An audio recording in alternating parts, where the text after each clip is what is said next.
भर में लोगों से कहना चाहता हूं, कम मेक इन इंडिया।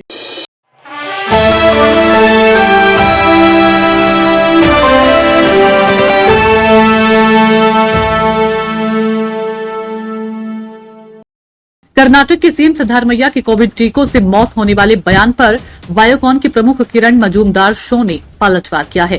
उन्होंने कहा कि सीएम का दावा तथ्यात्मक तौर पर पूरी तरह से गलत और भ्रामक है। सिद्धारमैया ने कहा था कि हासन जिले में हाल ही में हुई दिल के दौरे से मौतें टीकाकरण अभियान से जुड़ी हो सकती है। टीकों को जल्दबाजी में मंजूरी दी गई। शॉ ने कहा कि भारत में विकसित कोविड-19 टीकों को सुरक्षा और प्रभावकारिता के लिए वैश्विक मानकों के अनुरूप कठोर प्रोटोकॉल का पालन करते हुए आपातकालीन उपयोग के लिए मंजूरी दी गई थी।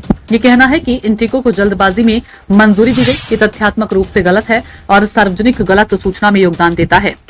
फार्मा कंपनी बायोकॉन की कार्यकारी अध्यक्ष शो ने कहा कि इन टीकों ने लाखों लोगों की जान बचाई है और सभी टीकों की तरह बहुत कम संख्या में व्यक्तियों में दुष्प्रभाव हो सकती हैं। पूर्वव्यापी दोषारोपण में संलग्न होने के बजाय उनके विकास के पीछे विज्ञान और डेटा संचालित प्रक्रियाओं को स्वीकार करना चाहिए। मुख्यमंत्री सिद्धारमैया ने कहा था कि पिछले महीने में ही हासन जिले में दिल का दौरा पड़ने से 20 से अधिक लोगों की मौत हो चुकी है और राज्य सरकार इस मामले को गंभीरता से ले रही है। उन्होंने Jayadeva institute of cardiovascular sciences and research के निदेशक डॉक्टर रविंद्रनाथ की अध्यक्षता में एक विशेषज्ञ समिति के गठन की घोषणा की, जो मौतों की जांच करेगी। समिति को 10 दिनों के भीतर अपनी रिपोर्ट देने का निर्देश दिया गया है।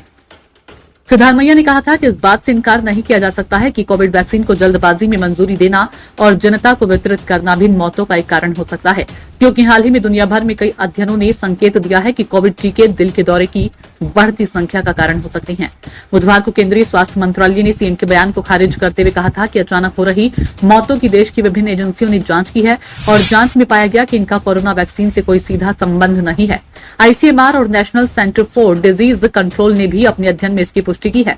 सरकार ने कहा कि कोरोना वैक्सीन सुरक्षित और प्रभावकारी है और इसके दुर्लभ ही किसी पर गंभीर परिणाम दिखे हैं। स्वास्थ्य मंत्रालय ने कहा कि अचानक हो रही मौतों के कारण हो सकती हैं, जिनमें जेनेटिक्स, हमारा रहन सहन और दिनचर्या, पहले से कोई बीमारी और कोरोना संक्रमित होने के बाद की दिक्कतें शामिल है। ब्यूरो रिपोर्ट, नई दिल्ली।